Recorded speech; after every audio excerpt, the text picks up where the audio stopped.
No. All right, see you my guys. God. Was that the ashes of a Was that a dead dead cat? cat? Oh my God. We were so close. We were so close. Chris Hansen here, and I'm going to need you all to take a seat right over there and check out Birds versus Boys. I think you're completely right here, and I hate it. Hey, idiots. Stop doing dumb things. I got 2 phones. Upset alert. Upset alert. I might go insane. I think you're already there. There's no hope. Hope is gone. If this was an AFC North podcast, we'd be done in 15 minutes. Bob Hope. I'm going to drink bleach. That Be it? the team you promised me you were going to be this year. This is the Consciously Hopeful podcast. I'll be watching. What is going? Nope. I'm leaning and. Okay. What's going on, everybody? Welcome to Birds vs. Boys, episode 103. It's Super Bowl week. Rams, Bengals take place this Sunday. I can't wait for the game, but at the same time, I don't want it to come because that means football is over for this season. However, we're draft junkies, so that just means we go from one season to draft season, and I'm okay with that. Aidan, how are you? We have a slam-packed show, including a phenomenal interview. How we doing? I'm good. I'm a little perturbed. We're talking about this minuscule football game. By the time people hear this, James Harden could be a Sixer, and we're here talking about this just minuscule, minor football game. The quote-unquote Super Bowl, Rams, Bengals could change the landscape of the league. Ooh, okay, sure, I'll talk about it. Please credit Aidan.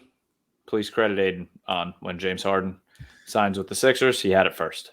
I had to take matters in my own hands. I was getting nervous. It was a little over 24 hours to the deadline. I was like, you know what? Let me just push us in the right direction and DM Daryl Morey what my thoughts on what my trade proposal would be. How long? Show us how long the DM was. It was pretty long, but I had to give my thoughts. I couldn't just say like, all right, here. That's how long it was. Wow. Yeah. Well, I had to explain what I was thinking. Like, I can't just be like trade Danny Green and Ben Simmons. I had to explain each part of the salary cap and why we should do it and why Shake Milton should be included so they have extra ball handlers. It was a whole thing. Does it say seen? Seen? Or sent? Sent. It still says sent? If you click on it. Let me check. That would be hilarious if you responded while we were live. It is he hasn't viewed it yet. Okay. That's Yeah. Makes me nervous. He's slacking. Listen, I think he should view it before 3 p.m. All right, let's get back to the NFL. Football, Super Bowl, big time, obviously. And also, big interview tonight. We just wrapped it up, and we'll hear it later in the show. Mark Schofield. He's pretty much everywhere, which is fantastic. We enjoyed having him on. We touched on really everything. We touched on the Super Bowl. We touched on different matchups in the Super Bowl. We touched on the entirety of the NFC East and just really his backstory as a blogger, YouTuber, everything. He's from the NFL Wire. He does work for Blogging the Boys and Bleeding Green Nation. So he was the perfect guest for us and a great guest for Super Bowl week. So we'll get into that interview. You?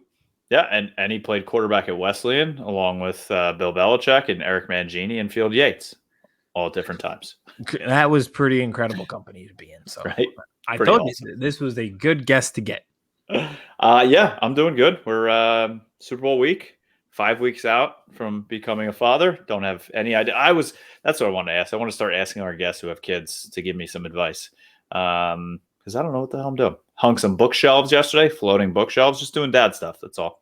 That kid's not going to be able to read. What the fuck do you need a bookshelf for? Kid is going to read immediately. It's going to have a job, change its own diapers, read, make money, go to school, everything right away. Get this thing going. Yep. I don't have money to waste. Yep. We don't have time. Time is money, baby. Time is money.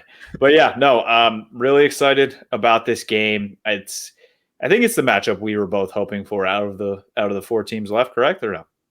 No, I like the 49ers. I'm the only one who wanted the 49ers Bengals matchup. Again, that would be a rematch, by the way. Yes, that was a great game. I'm pretty sure that game went to overtime, so that would have been fantastic. But no, I mean, this is a great matchup. I feel like everyone is like us where we don't really know where to lean. The Rams seem to be the more talented team, but also Joe Burrow exists. I think that's everyone's kind of, and Jamar Chase. That's kind of everybody's mindset at this point, right? I would love if Jamar Chase catches a game-winning touchdown at the end of the season, and we went from, I don't think he can catch the ball because he can't see the line, to Jamar Chase being Super Bowl MVP, catching a game-winning touchdown in the same year. That would be that'd be quite ironic. It would also be funny if Odell caught the game-winning touchdown. Everyone was like, "Wow, he just ruins every team he goes to," and they're like, "Wait a second, he just is Super Bowl MVP now." Dude, we're going to talk about prop bets later, but you may have talked to one that I absolutely love in this game. We might have the same prop bet. We'll see later. Don't we always have the same stuff? Yeah, I was about to say, what's funny is we didn't plan these together. So if we end up with the same one, there's so many that if we end up with the same one, that'd be really funny. So I'm pretty light on predictions for this game. I have like a few advantages. The only take that I had with this game is I think it has the potential to change the landscape of the NFL, regardless of the winner. So what I mean by that is with the Bengals, if they win, Joe Burrow, I believe, will become the face of the NFL. Tom Brady just retired. He was obviously clearly the face of the NFL for so long and is probably the greatest athlete, football player, quarterback to ever live. Now you have Joe Burrow come in, almost immediate success after he commandeered the best college offense we've ever seen, won a national championship there, and within 2 years took the Cincinnati Bengals, who had never won and really had relatively no playoff success, got them to a Super Bowl, got that city a ring. I think he becomes the face of the NFL if he's able to pull this off in what's been kind of an underdog story, beating Mahomes in the process, beating the Rams. If the Rams win, I think this is huge for the NFL to have a successful LA team.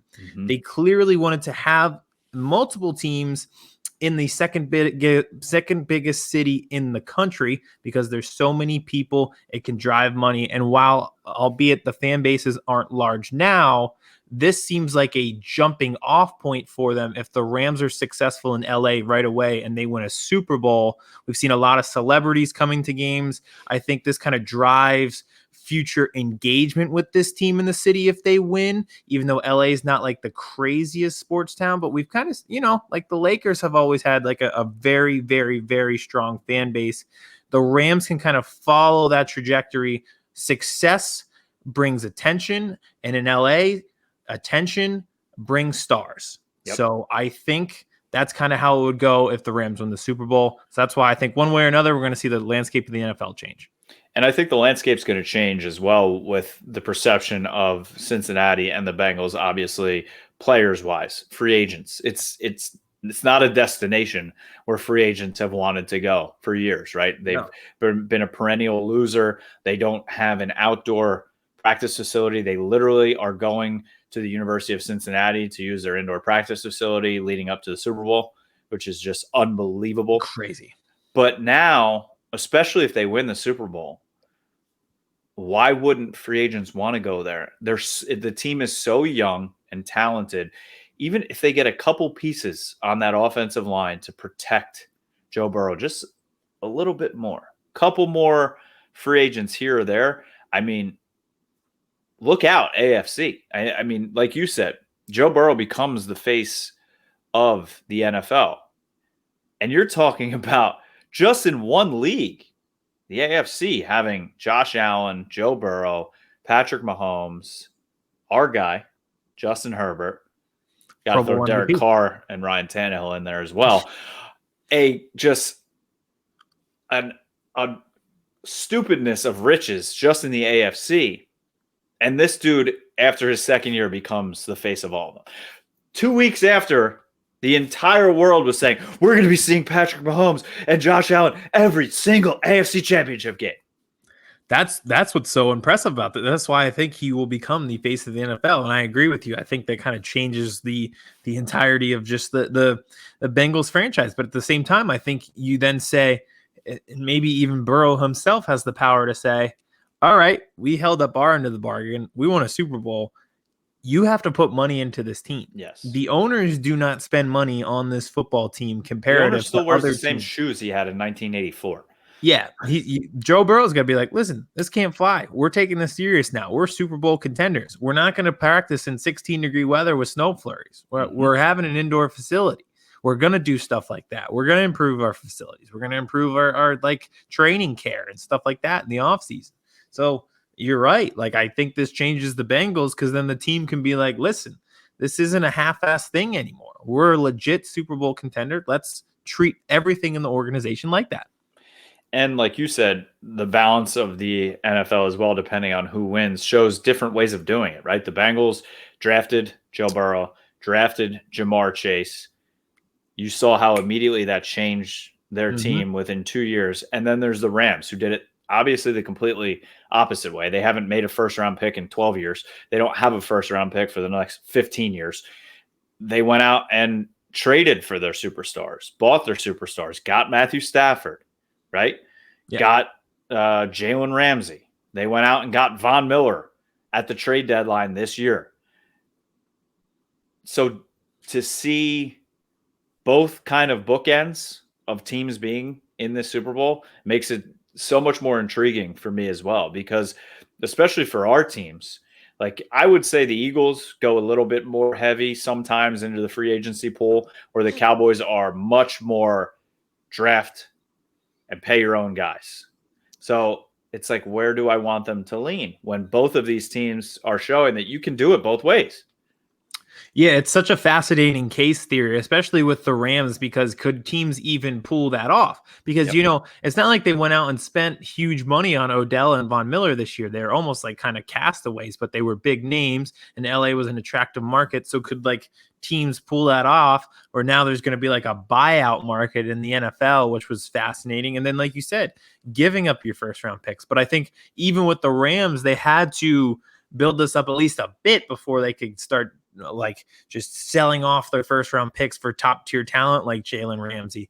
And then, like you mentioned, with the Bengals, they are not a free agent destination yet, but they did do a good job with like bargain bin finds and free agency, like Mike Hilton on defense and just guys like that. So it's just, yeah, I was going to say, it's just a fascinating case theory to see. Like, if you're a GM of 30 other teams, you could look to the Rams, you could look to the Bengals. You could have a totally different outlook on life and how you should strategize composing a roster based on these two. Yep. But is there a wrong way? Because they're doing similar things, but in the same way, they're doing it in a different strategy.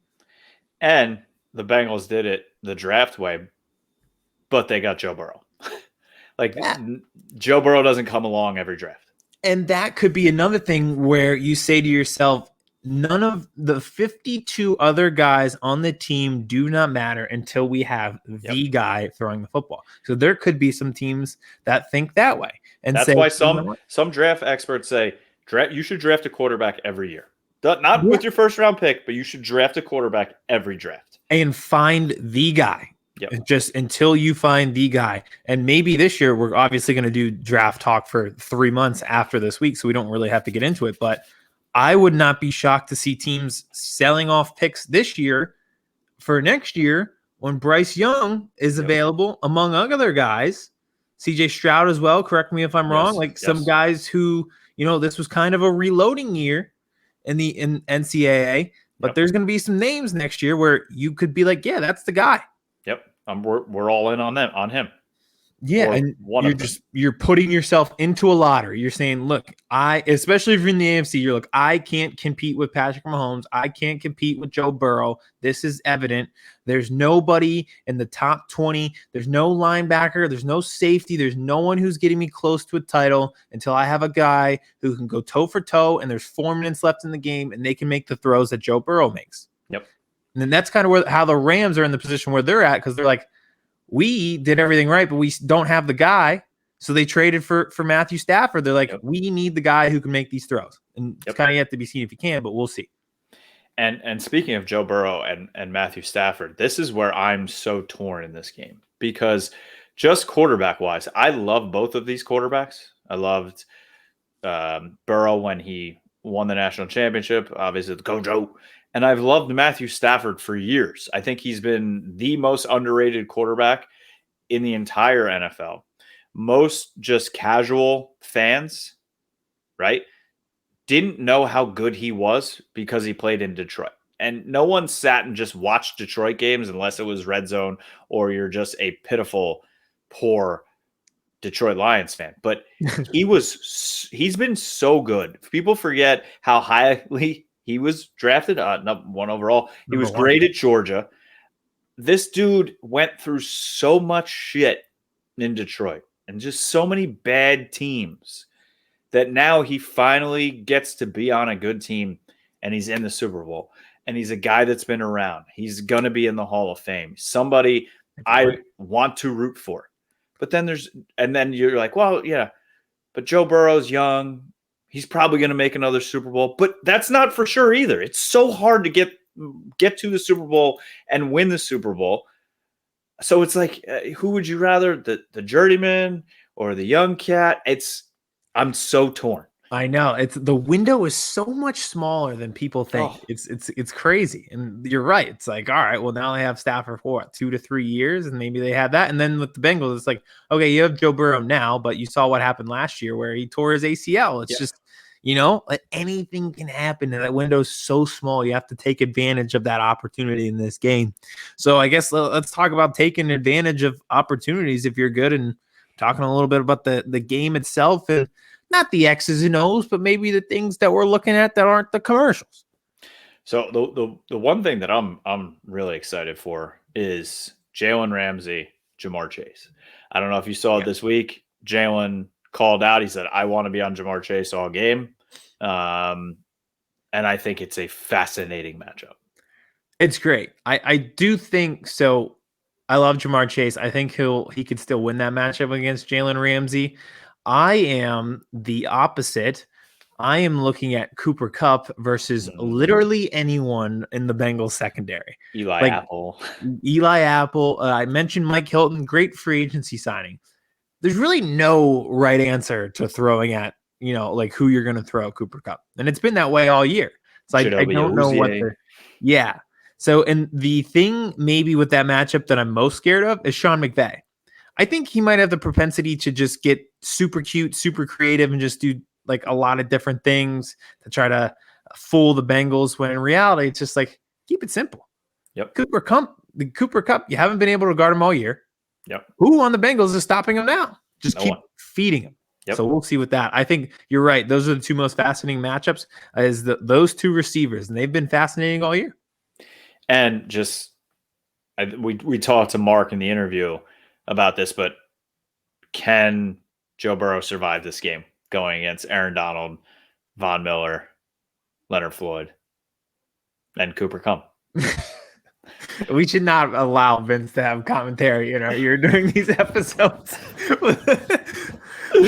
we kept it professional for as long as we could, and then he got into our ear, and that was right out the window. That's the birds versus boys difference. That's the birds. Listen, it's like the Homer Simpson meme where he's all skinny and trim in the front, and then that's because in the back he just like clothespinned all of his fat together. That's kind of the show. We kept it X's and O's for as long as we could before we went off the rails. And we're recording this at Wednesday at 9 p.m. and I'm sure Aidan hasn't eaten dinner yet either, so he's probably hungry. Yep, head is spinning. He's had 8 caffeine pills today. Today was my coffee day too. Is there anything more addicting? Now we're completely off the rails. I don't even like coffee that much, but I was blogging at lunch talking about my little Sixers, and like, is there anything more addicting than the feeling of like typing and then taking a sip of coffee and then going back to typing? It just makes you feel so productive. I just love having. So are you new to the coffee? Because I knew you never were drinking coffee. It was just the caffeine pills. Is this something new? I do it every Wednesday because I don't take pre-workout. Because if I took pre-workout and drink coffee, I'd be doing jumping jacks in a dark room at 3 a.m. contemplating the meaning of life. Or you'd have a blood clot like I had. Yeah, too. Both of those things. Be jumping on the leg with the blood clot. All right, let's get back to Cooper Kupp in this game. Remind me where we were. We went totally off track. Von Miller, Aaron Donald, Leonard Floyd trying to kill Joe Burrow. Oh, yeah. Mark brought up a good point with that, so I don't want to rain on his parade and kind of steal his thunder with that. But there is that Joe Burrow factor where could anybody else survive that? No, probably not. But it is Joe Burrow, so I think we'll see.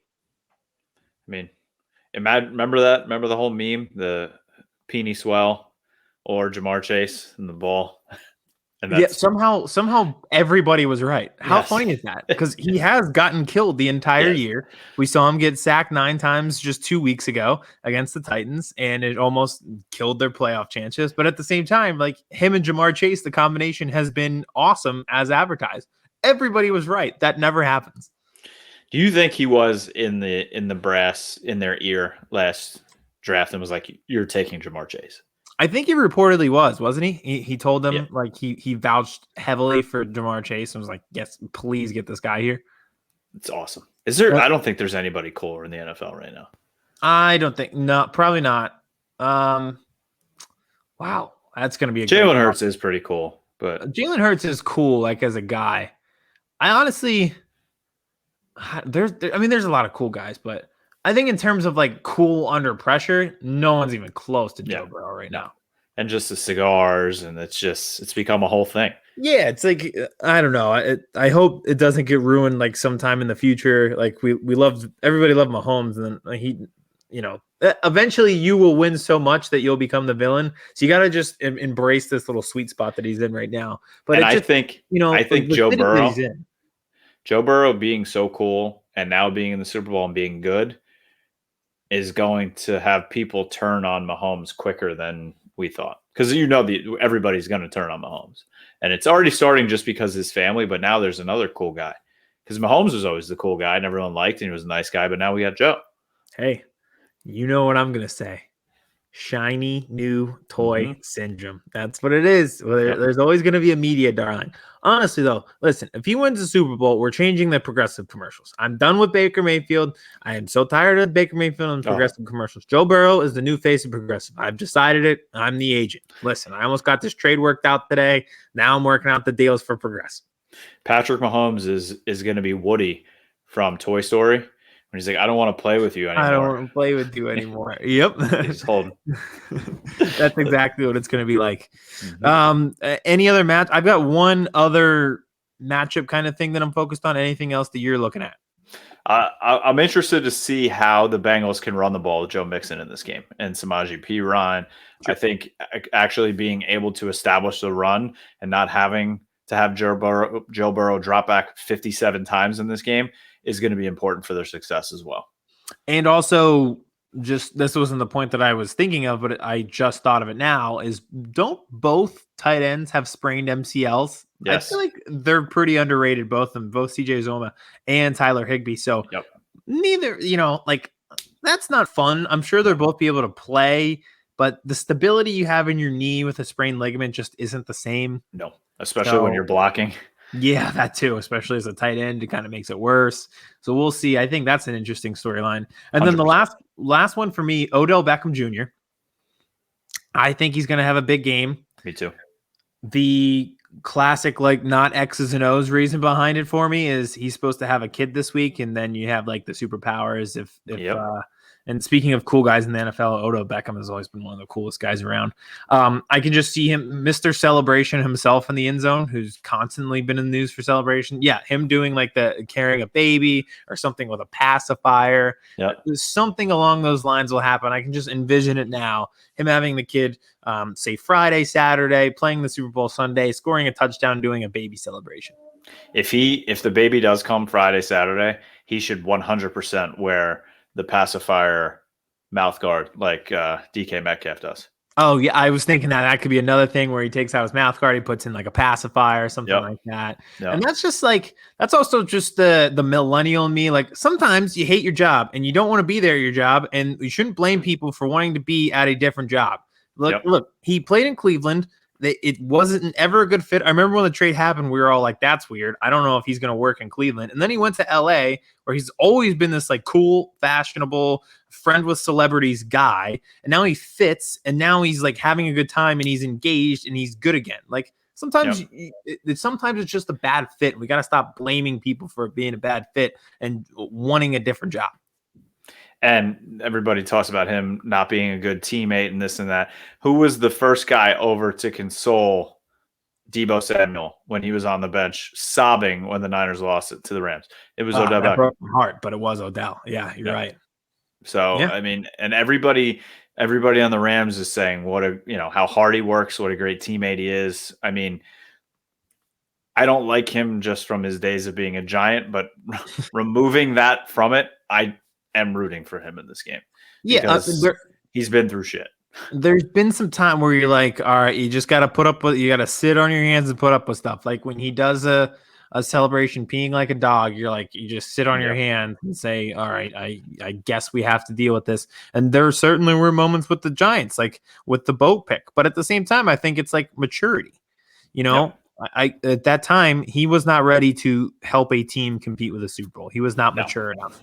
But now I believe that he is, and sometimes it takes going through those things and being ridiculed for being on a boat ahead of a playoff game to lead to this moment. And I think a lot of these guys in this game all have a backstory like that where, maybe they weren't ready to compete for a Super Bowl or they had something that was going on and now they're here and they're part of like a huge moment.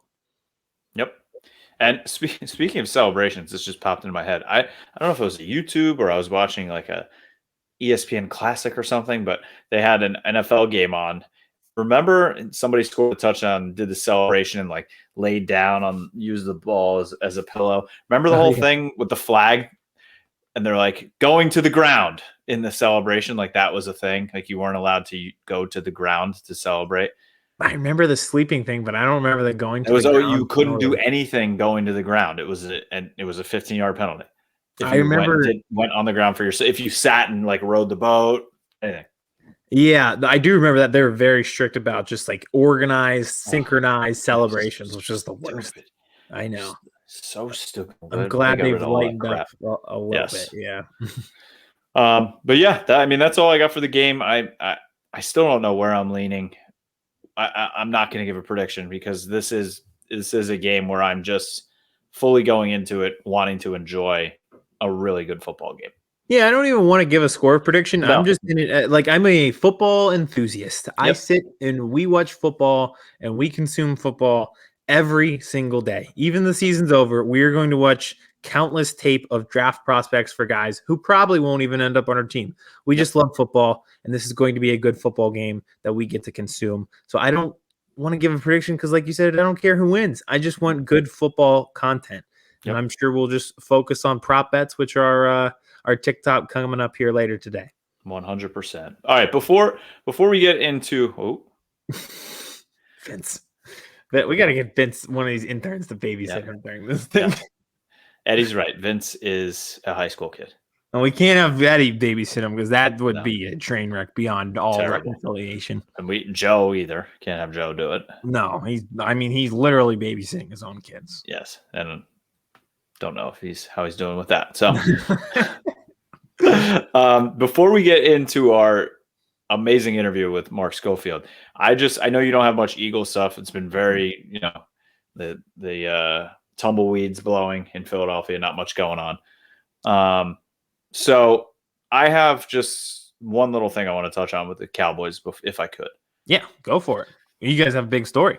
Yeah, so a lot of big stories. So Jerry Jones still hasn't been able to keep his mouth shut. Obviously, I don't know if you saw the whole thing. Dan Quinn is coming back. Now Kellen Moore is coming back. They were talking to Jerry about Dan Quinn being a head coach in the league again. If he would, and Jerry was saying, yes, I would absolutely love to have Dan Quinn as my head coach, and he would be a candidate I would interview if I didn't have Mike McCarthy. Like, why are we even – what are we – is he trying to build Dan Quinn up? Is he trying to look over here, Mike, and keeping Sean Payton over here? So now all of a sudden Mike thinks it's all about Dan Quinn. Why are we even talking? He just loves to hear himself talk, That's what it is. And then you end up with these storylines because he just can't say no to an interview. He's got to project his thoughts somewhere. God, I hate it. You guys could have set him up like the Creed blog in the office where it's just a Microsoft Word thing. We need to just put a camera in his and just go, Jerry, and just have they should replay an old interview of him and just take out his thing and just replay the questions. Then he answers it. Yeah. And he has to go ahead and he answers it.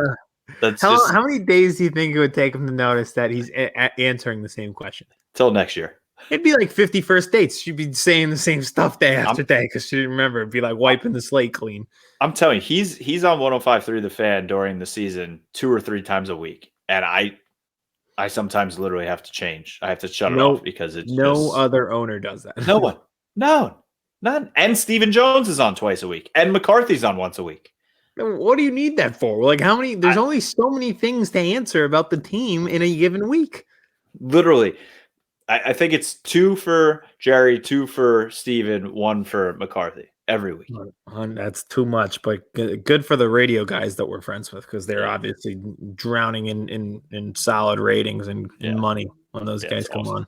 It's awesome. All right. So the big story, though, obviously, Bobby Belt kind of reported it last week that he believes the Cowboys are close to getting rid of both Amari Cooper and Tank Lawrence.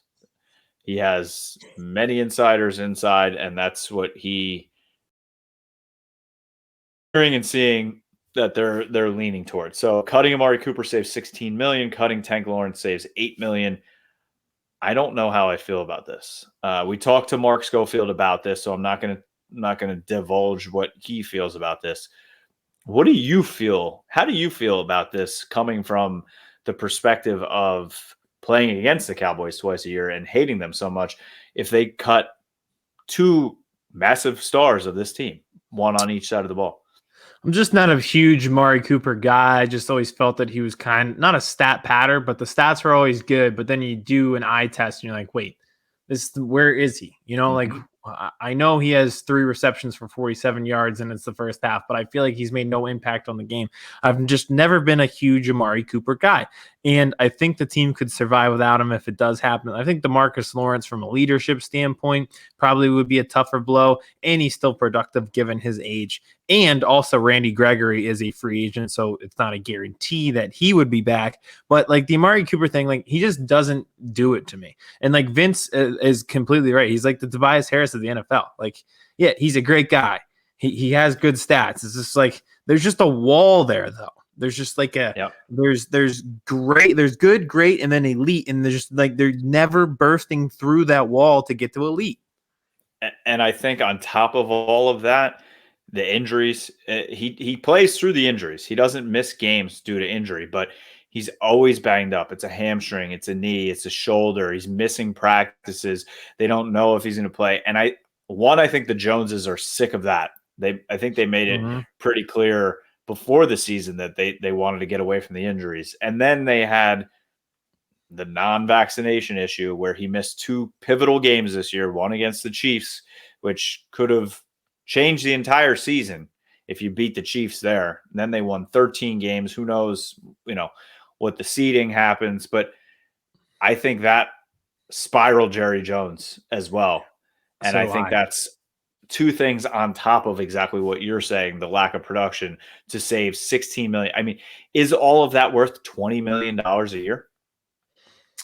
I don't know. I honestly don't think so. And like you said, if you look at everything in just like a silo, it doesn't seem that bad. But when you put everything together, I can see why they're fed up. And I agree with you. I think that him missing those 2 games because he wasn't vaccinated, had to be out. COVID did have an impact on him. Even when he came back to play the Saints, he wasn't effective. They had to give him like a snap count because his lungs weren't there. And I think that does frustrate someone like Jerry Jones, who looks at this like a business and looks at these like workers. You should be on the factory line putting this shit together. That's kind of how he looks at this football team.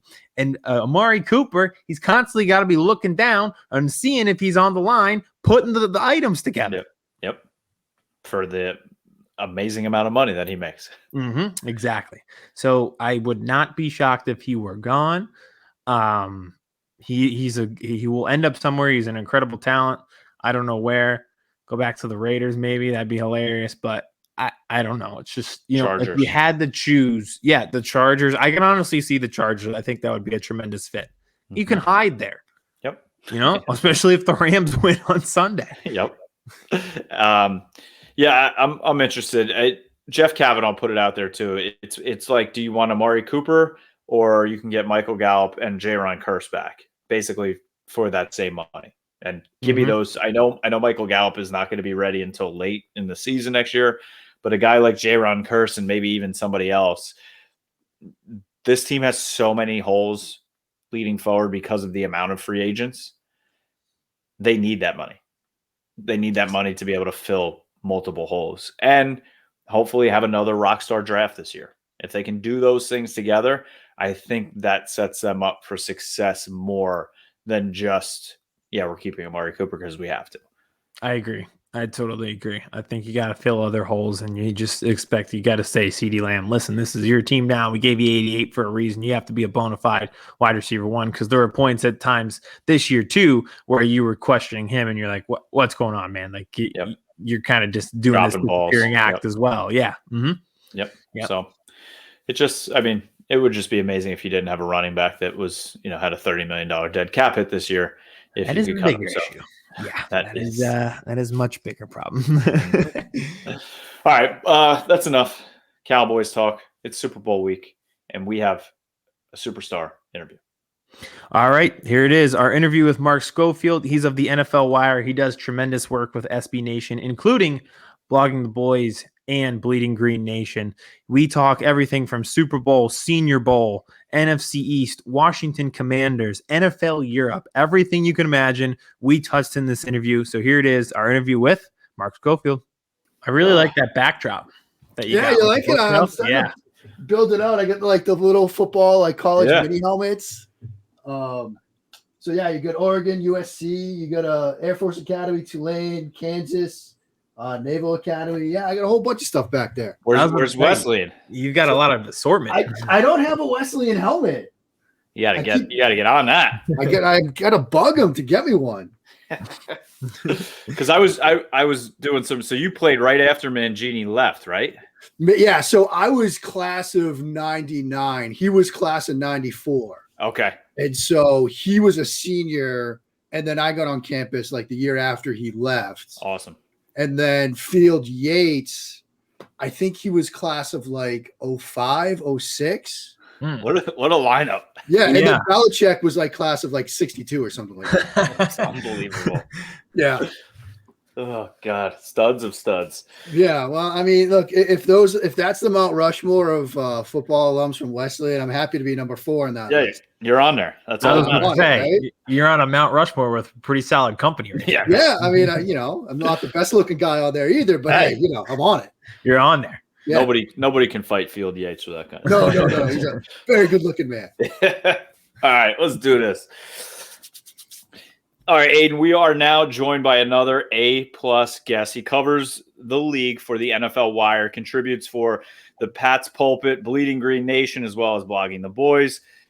You have to follow him on Twitter. It's the one and only Mark Schofield. Mark, thanks for hopping on Birds vs. Boys. How we doing? Super Bowl week. I'm doing well, gentlemen. It is Super Bowl week. Very excited. We're getting closer to the game. I'm glad we're finally talking about football again. You have that bye week, and it's like, what in the world are we going to talk about? And thankfully, Tom Brady retired, which kind of, made it easy. Although, as a guy from New England with the bad Boston accent, it was a little heartbreaking. But now we actually got a game to talk about, which is nice. Mm-hmm. Yeah, last Sunday I was lost. I woke up and I was like, I have all this free time and I don't know where it came from. And I was like, Aidan, there are these people that live in my house. There's like this little girl and then a boy and a woman about my age. And I'm like, who are you people? It's Sunday. Who are you? Wait, that's so funny you say that, because we did a family FaceTime for the first time on Sunday. Mm-hmm. We were talking like, oh, we should do this more often. Why haven't we done this before? I'm like, oh yeah, because I spend 6 straight hours just consuming nothing but football. Right. Yeah, exactly. And all of a sudden, my wife is 5 weeks away from giving birth, and I turn. I'm like, when did that happen? I don't remember. Football season just consumes everything. Yeah. All right. Well, before we get into the NFC East and our teams, let's talk about it. Let's talk about the Super Bowl. I read your article today on Matt Stafford. I love the analogy of the final boss in the video game. That's awesome. I've definitely been there in video games before. So let's talk about it. Let's talk about Stafford. 1 win away from the lucrative title. Strategy-wise, do you think the Bengals are going to employ the same strategy they did against Patrick Mahomes and the Chiefs and drop 8 against Stafford? Yeah, I do think they go that way. And interestingly enough, looking back at it, the Bengals have been one of those teams that rely heavily on drop 8, drop 7 coverages. I think this year they faced over 500 passing plays this year where they had either just 3 or 4 rushers. I mean, they relied on guys like Trey Hendrickson and Sam Hubbard up front and Reader in the interior to get pressure that allows them to play with a numbers advantage in the secondary. And I think, guys, if you put yourself in their defensive coordinator, Lou Amorano's shoes, you got to worry about Cooper Kupp. You got to worry about Odell. Like, there's a lot you've got to worry about from a passing game perspective. But this is a running game that has really struggled, particularly in the postseason. Mm-hmm. Like, expected points added per rush is like negative 0.45. Out of all the playoff teams, it was the worst by far. I mean, even my Patriots were better, at least running the football, than the Rams have been this postseason. And I think they've had 4 runs of over 10 yards in the playoffs. They had 1 in the NFC Championship game. I think they had 2 in the divisional round, and then 1 their first play against the Cardinals. That's been it. So obviously Cincinnati's not too worried about stopping the run. So I do anticipate, like you said, we're going to see a lot of that drop 7, drop 8, like we saw, against the Chiefs in the AFC Championship game.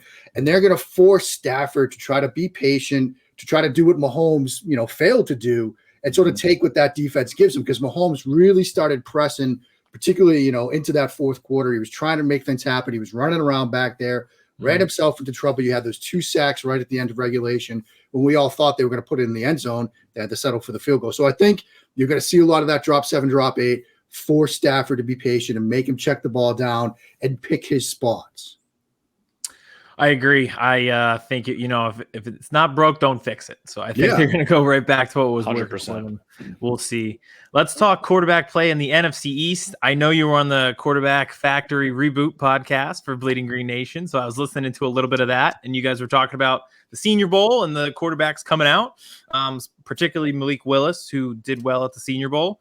Did anybody, including him, shine enough that the Eagles should consider, not necessarily draft, but at least consider one of those guys with one of their first-round picks? Yeah, it's sort of the $1 million question amongst Eagles fans right now, what to do with those 3 picks in the first round. I think, if you're going to take a sort of a home run swing, maybe Malik Willis did enough.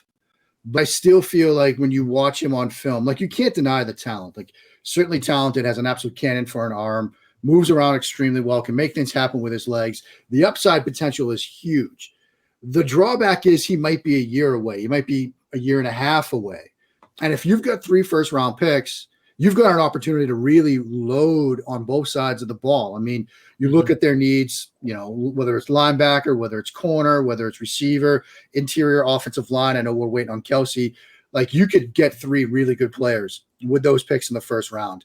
And when you're talking about taking a guy like Malik Willis, who might have a higher upside than, say, Jalen Hurts, but it might take him a year or 2 to get there, why not? As we had a guest, Damian Parson, on from the Draft Network on our show this week, and he said, look, make it so that if Hurts really fails, it's because of him. Yep. If you say, trade out or like draft a quarterback that might sit and wait for a couple of years, and then you're wondering, well, is Hurts going to be the guy? That's one thing. But if you give him an extra wide receiver, if you get somebody on defense, if you get a nice corner to put opposite Darius Slade, like a Sauce Gardner or an Andrew Booth or Derek Stingley, who might fall, now you really put talent around the quarterback on both sides of the ball. And if Hurts still struggles, well, that is, what the problem is. And so I don't think in this class, Aidan, there's not really a quarterback that I think week 1 next year will be a surefire upgrade over Jalen Hurts. Now, one of these guys might end up being an upgrade over Hurts, say 2023, 2024, but by then you're going to have had to make the decision on Hurts anyway, because it'll be a first new contract. So you might as well give him this time, load up with what you can around him, and see where it goes. Mm-hmm. Yeah. And I've kind of felt that way even since Wentz left. It's like, all right, who's coming in here who could succeed given the weapons around him? Right. So I totally agree with what you're saying.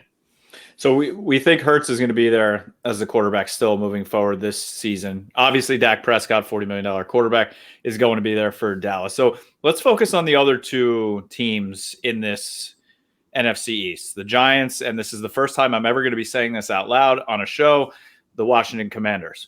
So it's so weird, man. It's unbelievable. So the Commanders, I hate it already. They had Tyler Heineke this year. They have Allen. They could be in the need for a quarterback, as well as the Giants. Brian Dable has been said that he likes Jones, but The new GM has said they might go fire sale. Do you think both or one of these teams are going to be in the market for a quarterback via either free agency, a guy like Jimmy G, or in the draft as well? Yeah, I think certainly Washington. Yeah, the Commanders. It's still. I can't get used to it. I think they're probably certainly in the market. I'd say Garoppolo makes a lot of sense for them because you're looking at a team that I don't think they're like just a quarterback away, but I think that they're close enough. They're coming off a playoff berth 2 seasons ago where you can make the case you just get a little bit better at the quarterback position. And not that Jimmy Garoppolo was like this fantastic quarterback, but he's a steady quarterback who, as we've seen in the right system, can at least get you to the playoffs. And then maybe you catch fire around him. He can ride that to a Super Bowl. And so I think for Washington, Garoppolo or a veteran makes more sense than try to see if you can catch something, lightning in a bottle with a Malik Willis or a Sam Howell or Matt Corral or a Kenny Pickett. Daniel Jones is so interesting to me because this time last year or really into the summer, Giants fans would say, look, we need to have the sort of Josh Allen leap from Daniel Jones, right? It's year 3. He's got to put it together. This is going to be the year. And by Thanksgiving, Jason Garrett's looking for a job. And it's pretty clear that Joe Judge, the clapper is looking for a job. And Joe Judge is pretty much looking like he's on the way out too. So what do? They go and get Brian Daboll, who was a big part of that Josh Allen success. Now, like you said, look, they've got some cap considerations. You're hearing rumblings about what they're going to do and who they might move on from, Saquon Barkley and others. And so do they go full on fire sale? Do they really tear it down and rebuild? I don't think so. I think Daboll is going to get 1 year to see what he can do with Daniel Jones, and they'll kick the quarterback decision down the road for another cycle because I think there are some quarterbacks, guys, in that sort of, Baker Mayfield, Daniel Jones kind of tier that they're going to get the benefit of the doubt given this incoming class. If this was, say, last year and we were having these discussions about the Giants and Daniel Jones, about the Browns and Baker Mayfield and some of these other quarterbacks, it'd be like, no, they're going to be in the mix for a Zach Wilson or a Trey Lance. Like, this is a decent enough draft class. With the concerns about this group and really this draft class as a whole, I think a lot of decisions are going to get kicked to 2023. I mean, I think it was Daniel Jeremiah who said today that you could go to last year's class and see like 8, 9, 10 guys that would come off the board before anybody in this year's class. And talking to people, with teams, with college teams, there's a lot of sort of, I don't want to say depression about this draft class, but it, on the whole, doesn't seem as strong position by position as to what we've seen from some recent years. And that's particularly true at the quarterback position. So I think Jones is going to get the benefit of the doubt. Daboll's going to get a year to sort of figure it out, see if they can piece something together around him as they sort of piece together what they can around the quarterback position. And if it doesn't work, then we're talking, CJ Stroud, Bryce Young, Spencer Rattler, if he figures things out, Phil Jakovic up at Boston College. Like, there's already, and we go through this every year, but there's already more excitement about next year's quarterback class than this one. And so I think Jones is going to get the benefit of the doubt from one season. That's way too logic for the Giants thinking. No, they're probably exactly right. So what they're going to do, they're going to go all in on Kenny Pickett and try to get to the top of the draft. I was going to say, with Kenny Pickett, come on down. Please, give me Daniel Jones for a year, and then please, I hope they draft Spencer Rattler. Oh God, I would love every second man. I remember the Spencer Rattler QB1 takes. Me too. Oh, I remember watching him on that. And I was like, I do not like this kid. But yeah. It's just the attitude he gave off. All right. Yeah. So to my Cowboys, you talked about big cap decisions that the Giants have. Well, the Cowboys have plenty of them as well. They can't move on from Zeke. Obviously, he has a $30 million dead cap hit if they moved on from him this year. But there's been rumblings of Amari Cooper, Tank Lawrence. If they move on from Cooper, they save $16 million. Tank is about $8 million. Do you see them moving on from one or both of these guys this year? They're probably going to have to move on from one. I think if you're going to move on from one, you move on from Tank. You look at, right when they made the trade initially for Cooper, you saw almost overnight improvement from Dak Prescott. And, one of the things about Prescott, this is dating back to his days in college, the ball placement sometimes can be a bit spotty, but when you get a guy that could separate with a consistency like Amari Cooper, that's a huge boost for him. It's a guy that can make that catch radius a little bit bigger. You get a little bit more room for error as the quarterback. And so look, if I'm Jerry Jones, if I'm Stephen Jones, if I'm looking at, all right, we've got some tough decisions to make, but we have to, obviously, like you said, the $40 million quarterback, we've got to help him. I think you want to keep Cooper in town. Now, whether the numbers make it possible that they can, that remains to be seen. I think they can, but if I'm going to have to move on from one of those guys, I'm keeping Cooper because of what he means to Prescott. So then are you trying to re-sign Randy Gregory? Yeah, I think that's the move. I mean, interestingly enough, pass rusher is a position of depth, I think, in this class, relatively speaking. Mm-hmm. And so if you have to make two tough decisions off to the edge, you might see a guy that could slide to you in the first round. I mean, for example, Jermaine Johnson, the Florida State kid, had a great week down in Mobile. You're hearing some mid-first round buzz on him. And so he might be sort of in Dallas's window if they've got to make two really tough decisions on the edge. Look, there's a guy that you could probably plug and play right now. We saw what they did with Parsons this year. They put him on the edge at times as well. You can sort of piece together a pass rush, if you've got to make those tough decisions because you want to keep Cooper in the fold for 2022. Yeah, I mean, you could even I've been looking through the draft class. There's guys in the second and third round that could definitely help you out on the edge. Keep Parsons there a little bit more, especially if a guy like Lloyd or Neal, the linebackers, fall to them somehow at 24. And linebackers tend to fall. I mean, linebackers tend to fall. I mean, they've become devalued, although those two guys, Lloyd and Dean, I think are talented enough that they're worthy of mid to early first round picks. Nope, they're going to draft. We need but, to fall. If quarterbacks sort of get pushed up the board, if teams like the Eagles that could also use help in the second level of their defense decide, look, we're not going to address it with a first round pick, those guys might both be on the board when the Cowboys are on the clock. And those are guys that I think can help you against the pass, because that's the knock against off-ball linebackers, right? It's like, well, most of their contributions are stopping the run. This is a passing league. We know that. Those guys are sideline to sideline. Those guys can run with three when he's up and over, and you've got to match that pattern as a Mike linebacker. And so if they're on the board, absolutely. And then, like you said, it slides Parsons a little bit more to the edge where he was great this year, and that's a pretty good start. Aidan, don't get excited. You know the Eagles don't value linebacker. Trust me, like Nakobe Dean is just my dream, and I'm just like, don't get yourself talked into it. No, because how he's going to look at it and say, no, off-ball linebacker, forget it. We're going to draft two wide receivers, guys that maybe can't move. Yeah, some kid from Cal or USC, and I'll just be forced to enjoy it. Drake London. You're getting Drake London in the first round. He's not a bad player, though. He's not a bad player. He's not. Really not. He's not.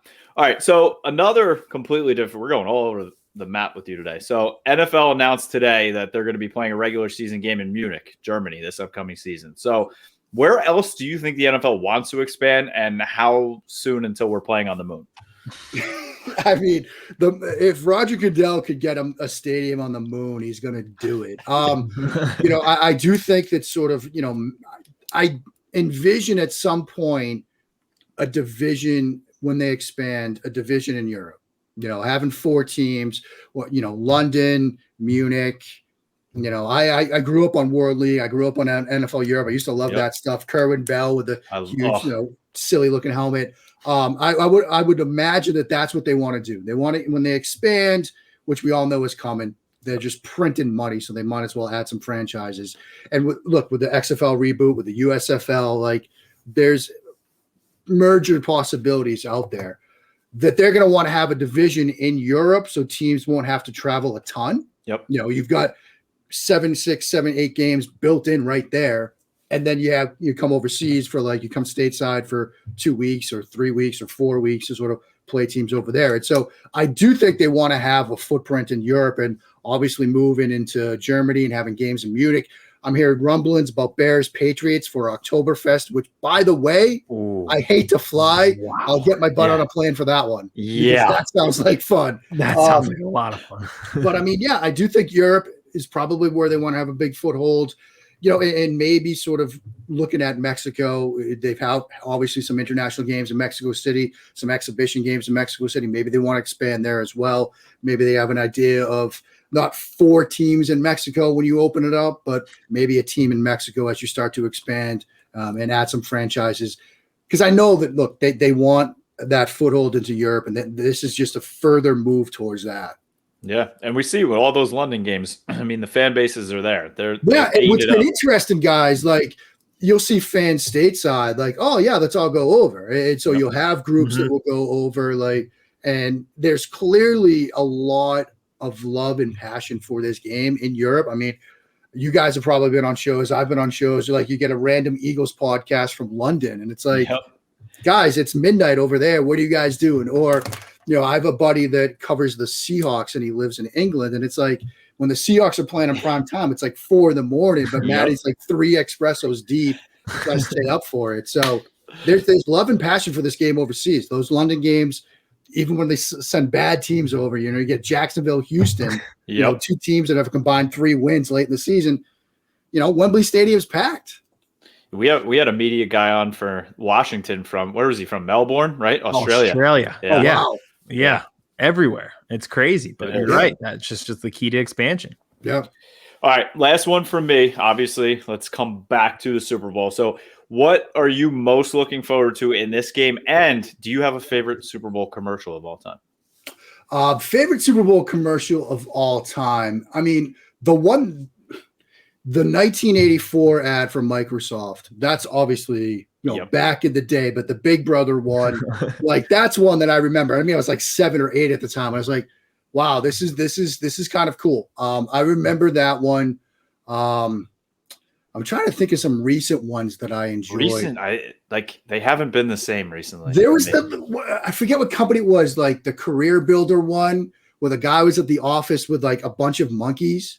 Like monkeys and animals are like, they're always good in Super Bowl ads. Yep. And there was one where like he was like the one, like it's that joke, take any movie, keep one human, but the rest are Muppets. Yeah. And this was an ad that was basically guys going into the office, 9-to-5 job, and everybody's just monkeys, and they're like lighting things on fire, and I do remember that. Throwing food at him and stuff, and he's like trying to like work at his desk. I really like that. Like if there are animals, I'm a sucker for that. So that Career Builder commercial, that was a favorite of mine. As far as what I'm most excited to see, halftime show. Honestly, I'm very excited about this one. But as far as the game, and it's sort of the big question where everybody starts, right?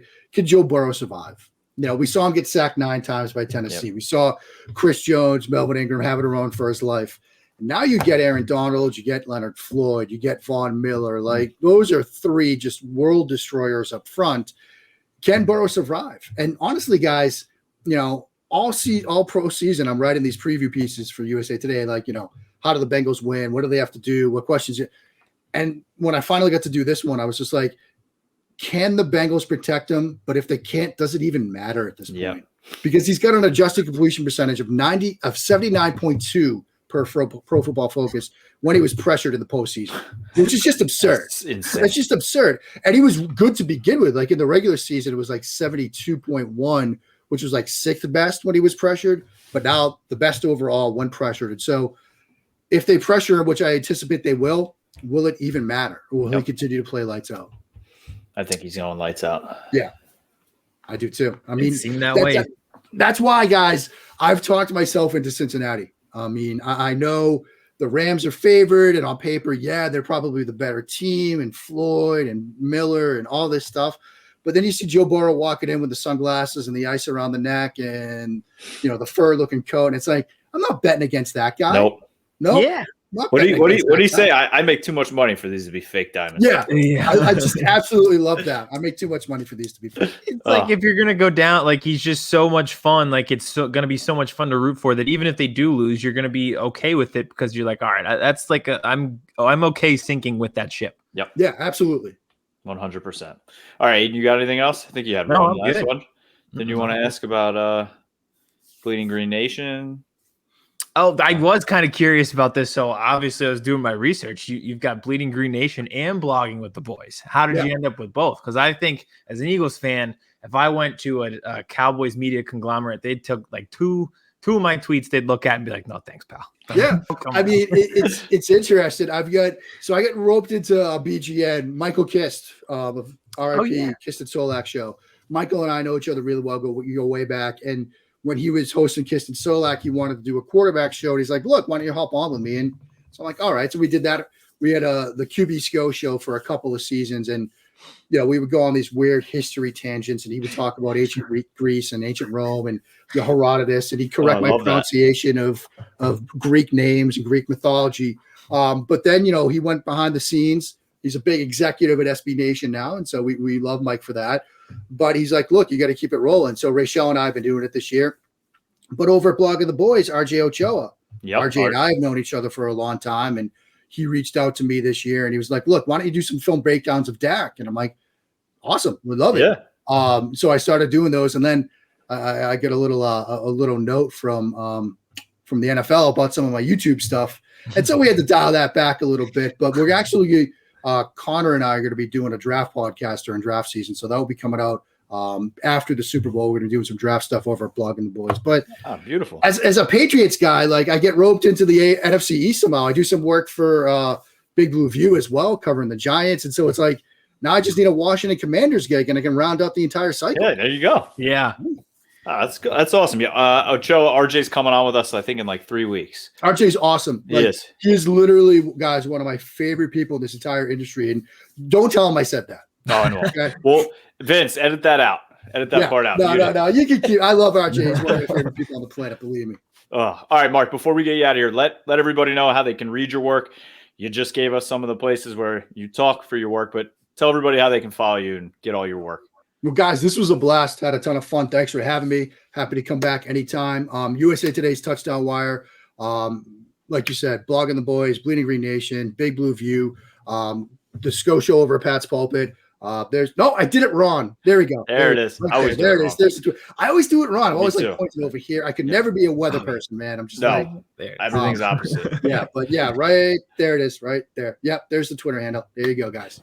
Awesome. Mark, appreciate it. Thank you very much. And we will hold you to that of having you back on. Please do. Anytime. You know where to find me now. Absolutely. Appreciate it, man. We'll talk soon. Guys. Have a great night. Enjoy the game. You too.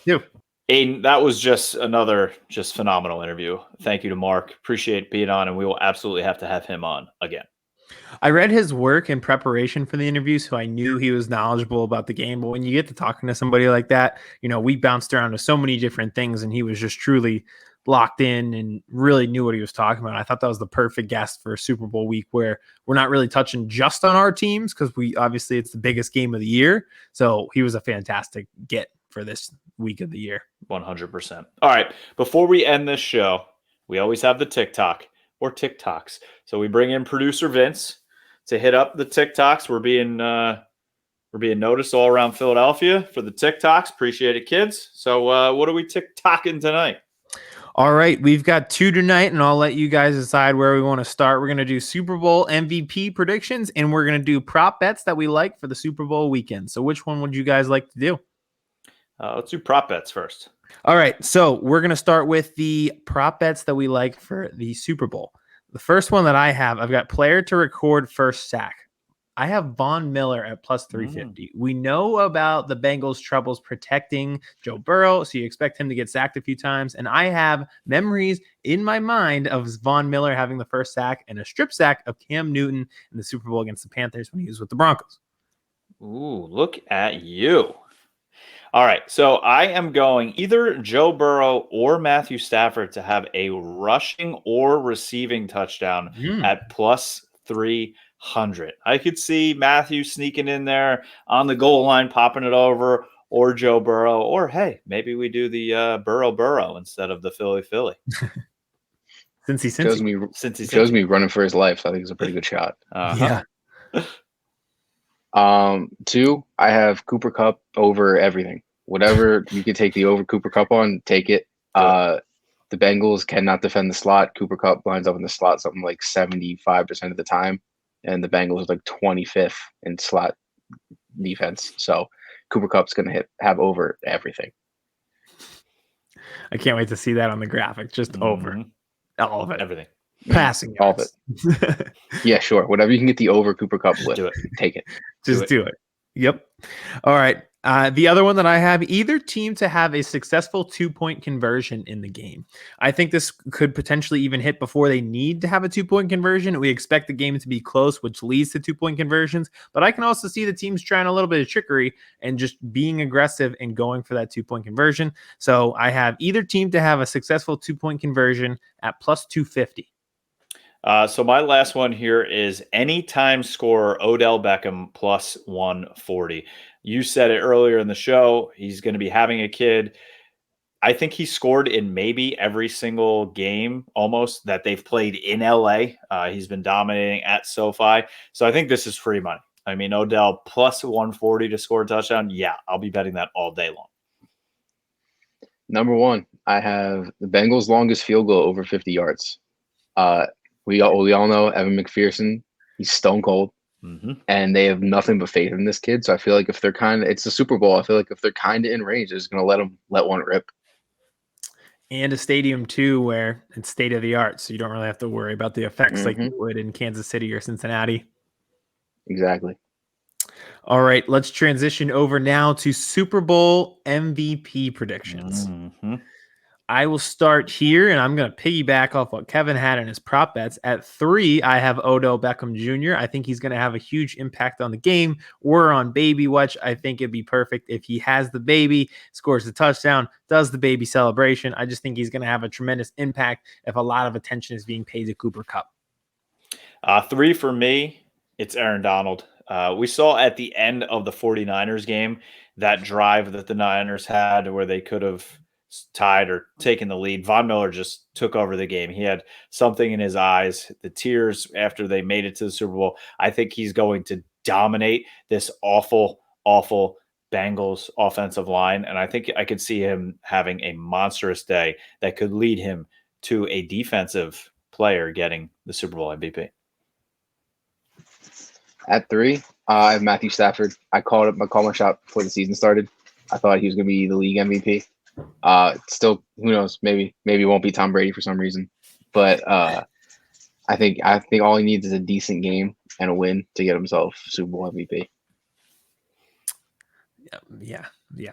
At 2, I have Joe Burrow. I just think if they win, it's just because he is able to put this team on his back one last time. So there's nothing really logical beyond that. It's just like if they win, it's because he threw for 350 yards and had 3 touchdowns. So he would in there be MVP. So at 2, I have Joe Burrow. 2 for me, it's Joe Burrow. I think the way that he wins this is he puts the team on his back. He throws for 200 to 350,000 yards in this game. Not 100, 250,000 yards in this game, all to Jamar Chase. Give us the over. He's going to put the team on his back. Like we said, he's the coolest guy in the NFL. So if the Bengals win, I don't care if he only played a quarter, he's going to get the MVP. 2 for me, I have Eli Apple or just someone on the Bengals secondary. I think if they pick off Stafford 2 and somehow get lucky 3 times and somehow shut down Cooper Kupp, I think that's how do you talk about anything else as the reason they won the game. So I think it's a long shot. I think the odds it's probably a pretty good deal. You can probably get it at, but there's a pretty clear path to how that happens. At 1, I've got Matthew Stafford. This feels like a moment 15 years in the making and coming to fruition this weekend if they do win this game. And if they do win this game, is because he limited any of those bonehead mistakes he makes on the 10th throw. 9 are perfect. 10, he does something stupid. If he eliminates that, they'll probably win this game. It feels like they have more talent. We'll see, but it just kind of feels like everything's been building to him being that MVP. He was the piece that put them over the top, making him the MVP. 1 for me, it's the same as Aidan. It's Matthew Stafford. I had him as my dark horse to begin the season as league MVP. I don't think he's going to win that. I think that'll be either Aaron Rodgers or Tom Brady, but I think he has a legitimate shot to be Super Bowl MVP. He's going to put this team on his back, and he's not going to lose this game, I don't believe, in SoFi Stadium. The only way he goes out of this game is on a stretcher. I think he's going to do anything and everything he needs to do to win this game. And that means MVP. All right, you guys ready for this? I know who's coming. Number 1, Evan McPherson. Yeah. Has to be. I think we get 1 long field goal out of him and a game winner. How do you give it to someone else? I would like to look up the odds. Plus 5,000 for Evan McPherson. I think you got to cash. Find me a better. How do you not take that? Dude's a stud. It's He's true. won how many games for them, including the last 2 or whatever? Mm-hmm. I agree. I don't know how you don't take it. Vince's pet cat since draft coverage. Vince, thank you very much, producer Vince. Pet cat. Pet cat. How about that? Wait, no. All right, see you guys. God, was that the ashes of a Was that dead a dead cat? Oh my God. How do it? Just We end were the show. so close. We were so close. You and I always keep it professional. This Every fucking guy. time we make it so close to making it through professionally. But I mean, it wouldn't be Birds vs. Boys if it was pure. That's the difference here. You're getting a little bit of everything. Again, thank you to Mark Schofield for hopping on with us. It was a pleasure. We're definitely going to have him back on. We have a big Cowboys personality coming on with us next week. Aidan, Jay Tuck, big time social media guy, runs his own show, only Cowboys fans. A lot of energy. I think you and him are going to hit it off big time. Yeah, I think we're going to get into it. I think this will be like a Skip and Shannon showdown. It's going to be fun. It's going to be a lot of fun. So episode 103, everybody enjoy the Super Bowl. Thank you for listening to us, watching us. Aidan, where can they listen or watch us?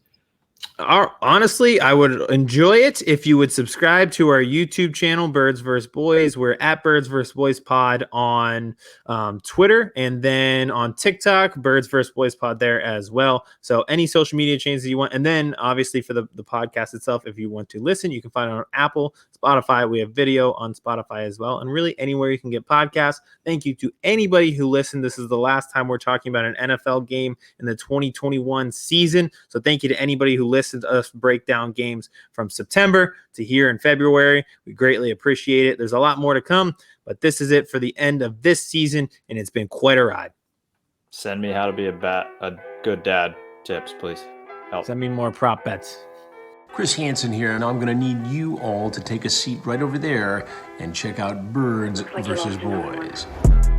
I think you're completely right here, and I hate it. Yeah. Hey, idiots. Stop doing dumb things. I got 2 phones. Upside alert. Upside alert. I might go insane. I think you're already there. There's no hope. Hope is gone. If this was an AFC North podcast, we'd be done in 15 minutes. Bob Hope. I'm going to drink bleach. That is the team you promised me you were going to be this year. This is the Consciously Hopeful podcast. I'll be watching.